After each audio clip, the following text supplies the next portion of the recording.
Oi, gente, bem-vindos aqui a mais um vídeo do Café com Mistério. Antes da gente ir pro nosso caso de hoje, eu vou pedir, se você não é inscrito, se inscreve, gente. Deixa já o like agora, não esquece que já me ajuda demais. Ativa as notificações, tá? Pra receber os vídeos todas as terças-feiras.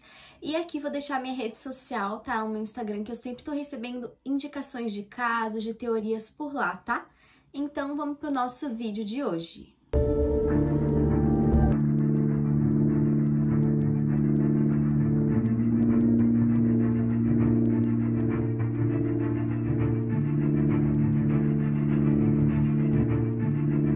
O caso que eu vou estar contando aqui pra vocês hoje é sobre o desaparecimento do menino Marco Aurélio. Recentemente o caso teve algumas atualizações. Ele havia sido fechado, mas ele foi reaberto por causa de algumas informações.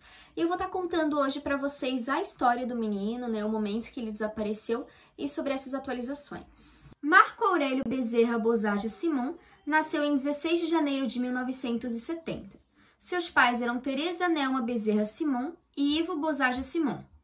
O Marco Aurélio tinha um irmão gêmeo chamado Marcos Antônio Bezerra Bozage Simon e um irmão mais velho chamado Fábio Simon. Aos 15 anos, o Marco Aurélio decidiu participar pela primeira vez de uma excursão que foi organizada pelo grupo escoteiro Olivetano, que era de São Paulo, chefiados por Juan Bernabeu Céspedes, na época com 30 anos de idade. Outros 3 escoteiros também participavam dessa excursão, todos eles eram da cidade de São Paulo e tinham idades entre 14 e 16 anos. Entre eles eram Oswaldo Lobeiro, Ricardo Salvione e Ramatis Ron. Não sei se é assim que se pronuncia. A versão oficial do inquérito policial foi produzida, aliás, a partir dos relatos desses envolvidos. Tudo começou quando o líder dos escoteiros, o Juan, que já era um homem muito respeitado na região, guiou os escoteiros para acampar no município de Piquete, em São Paulo, num local chamado Pico dos Marins, que possuía mais de 2.000 metros de altura. A subida nesse pico ela é íngreme e também nesse local costumava ter alguns turistas. A subida nesse pico ela é considerada de dificuldade média. Ela também é conhecida como escalaminhada, não sendo necessários equipamentos especiais como cordas e grampos.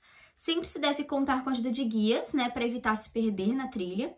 Deve-se também ter uma atenção especial com a hipotermia para quem vai passar a noite no topo, já que lá no verão a temperatura pode chegar até 0 graus em alguns dias e no inverno ela atinge até 12 graus negativos. Afonso Xavier, que era um homem já muito familiarizado ali com o local, cedeu um espaço para o grupo se acomodar, que ficava na base do Pico dos Marins. Ao escalar o pico, um dos garotos, que era o Oswaldo Labeiro, teria dito que se machucou o joelho, e assim o Juan, que era o líder, permitiu que o Marco Aurélio retornasse sozinho para o acampamento, abrindo caminho pela frente, marcando as pedras as quais ele passava com giz o número 240, que era o número ali que pertencia ao grupo dos escoteiros. 15 minutos ali depois da separação do grupo, da separação do Marco Aurélio com o grupo, já não era mais possível vê-lo descendo o Pico dos Marins. O Marco Aurélio levava consigo um apito, que já era normal dos escoteiros, porque ajudava na localização, na comunicação, e também levava um giz que servia para marcação, como ele estava ali marcando as pedras.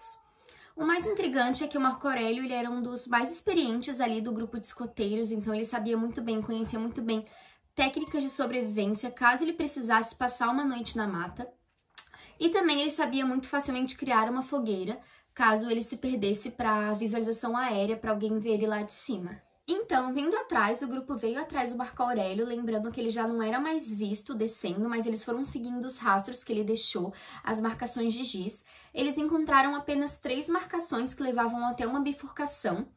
E o mais estranho que eles acharam ali na hora foi que o Marco Aurélio decidiu seguir pelo lado esquerdo da bifurcação, que era um pouco mais complicado, tinha alguns obstáculos, né, levando em consideração que eles estavam com uma pessoa machucada. O líder, o Juan, ele optou por ir pelo lado direito, mesmo contrariando os escoteiros que queriam seguir os passos do Marco Aurélio, queriam ir pelo lado esquerdo, e ele disse para ir pelo lado direito porque lá na frente os 2 caminhos iriam se encontrar, mas isso não aconteceu. Pegando um caminho mais longo, enfrentando uma madrugada com temperaturas negativas, um incidente que havia ocorrido às 14 horas da tarde, eles só chegaram ao acampamento por volta das 5 horas da manhã do dia seguinte. Eles esperavam realmente encontrar um Marco no acampamento, na sua barraca, mas ele não estava lá e, na verdade, não havia nenhum sinal do garoto. O Juan, ele voltou para a trilha e procurou o Marco por 5 horas, então decidiu avisar as autoridades sobre o seu desaparecimento depois de muitas horas. Gente, é muito estranho realmente o Juan ter optado por ir pelo lado direito, apesar de ter obstáculo, o lado esquerdo era o mais rápido e também era onde o Marco foi, porque eles seguiram pelo lado direito, chegaram só na manhã seguinte no acampamento, não encontraram o Marco e também o Juan ele foi sozinho, tá, procurar o Marco, ele não chamou mais ninguém. Ele não tinha ligado pra polícia, avisado ninguém, ele foi sozinho, demorou 5 horas e daí quando ele voltou ele chamou as autoridades. É muito estranho, inclusive o Juan foi considerado um suspeito, né? Sobre as buscas e a investigação, o Ivo Simon, que era o pai do Marco Aurélio, ele tinha muitos contatos na cidade de Lorena, então ele mobilizou através da imprensa as forças armadas nas buscas por meio do 5º Batalhão de Infantaria Leve de Lorena, com 180 soldados, bem como o Centro de Operações Especiais com 18 homens, eram muitas pessoas envolvidas. Participaram também das buscas ainda 6 alpinistas de Agulhas Negras, helicópteros da base aérea da Escola de Especialistas de Aeronáutica de Guaratinguetá e um avião também enviado pelo então governador de São Paulo, que era o Franco Montoro. Mais de 300 pessoas vasculharam o local por 28 dias para tentar encontrar alguma pista.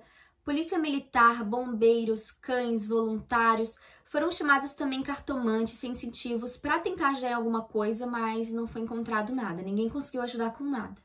O caso foi encerrado por uma teoria de que o Marco Aurélio fugiu, mas a família não acreditou de forma alguma nessa teoria. 26 anos depois, inclusive, o pai do Marco Aurélio, Ivo Simon, tentou retomar as buscas pelo seu filho, mas ele não obteve nenhum sucesso. A delegada Sandra Vergal, responsável pelas investigações relacionadas ao sumiço do menino Marco Aurélio, então com 15 anos, né, em 1985, ela voltou a comentar o caso. A justiça determinou a reabertura do caso do desaparecimento do Marco Aurélio em junho desse ano, quando o desaparecimento dele completou 36 anos. A decisão foi tomada após as autoridades receberem novas pistas relacionadas ao caso dele. A delegada Vergal descarta a possibilidade de que o escoteiro tenha sido morto no local. Para ela, o jovem saiu do Pico dos Marins com vida. Inclusive, em uma entrevista, ela disse que apurou todas as pistas e circunstâncias e acredita que ele saiu de lá com vida.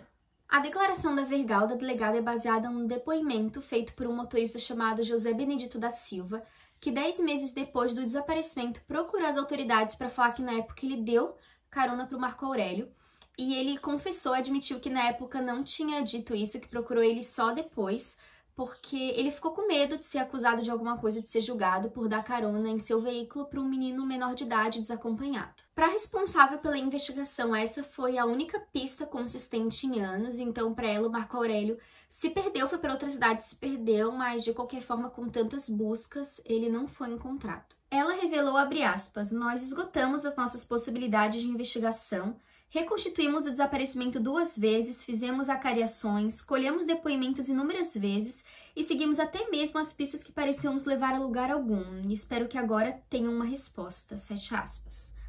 E sabe-se também que a versão da delegada é uma das possibilidades que segue sendo investigada atualmente. E, gente, falando sobre uma teoria que quando o caso foi reaberto ficou muito famosa, ficou muito conhecida, disseram que seria o desfecho, então, do caso do Marco Aurélio, que foi o seguinte, uma mulher no seu leito de morte disse que o Marco Aurélio, na época, tinha sido morto por seu irmão, e o pai dos dois, para proteger o filho, teria enterrado o Marco Aurélio debaixo ali da cama de casal que eles tinham, teria enterrado ali embaixo, e que anos depois, ali no local, foi construída uma capela.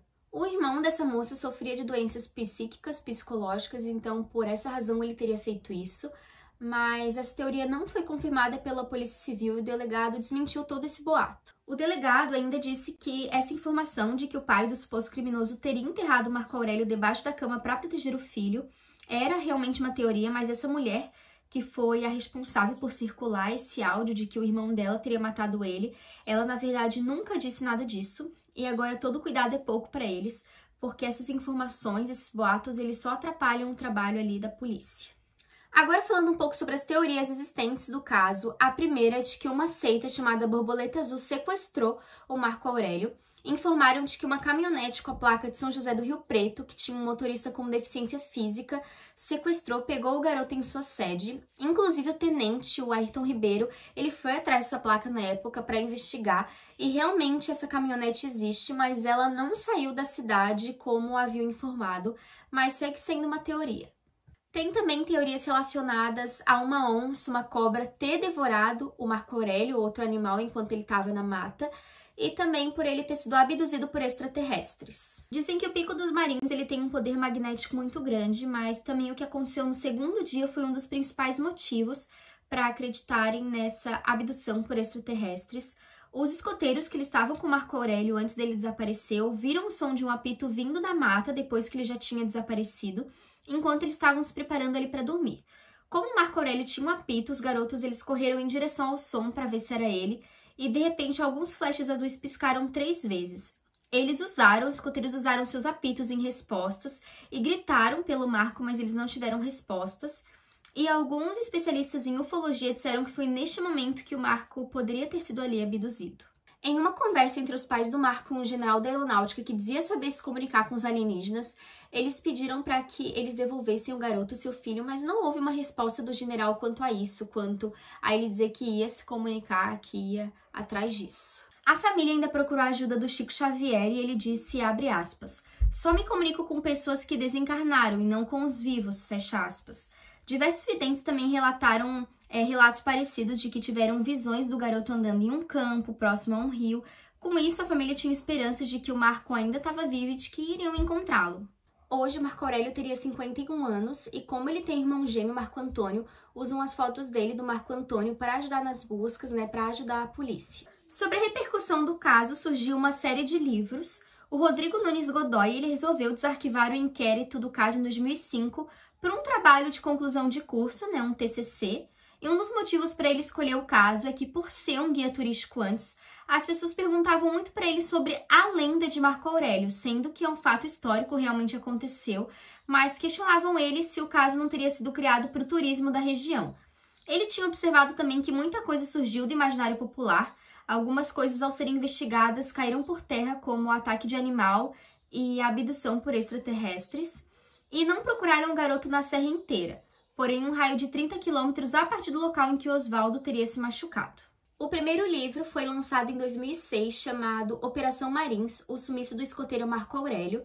Ele foi baseado em 60 entrevistas, e o livro conta com versões, com hipóteses, deixando para o leitor tirar suas próprias conclusões do caso. Ele foi seguido por Operação Marins 2, Novas Descobertas, e Operação Marins, Desaparecimento do escoteiro Marco Aurélio, 30 anos de mistério. O último livro é a compilação do volume 1 e 2, com dados atualizados, novas teorias que foram selecionadas pelo autor e enviadas por seus leitores, e todos os livros foram revisados pelo jornalista Caco Barcelos.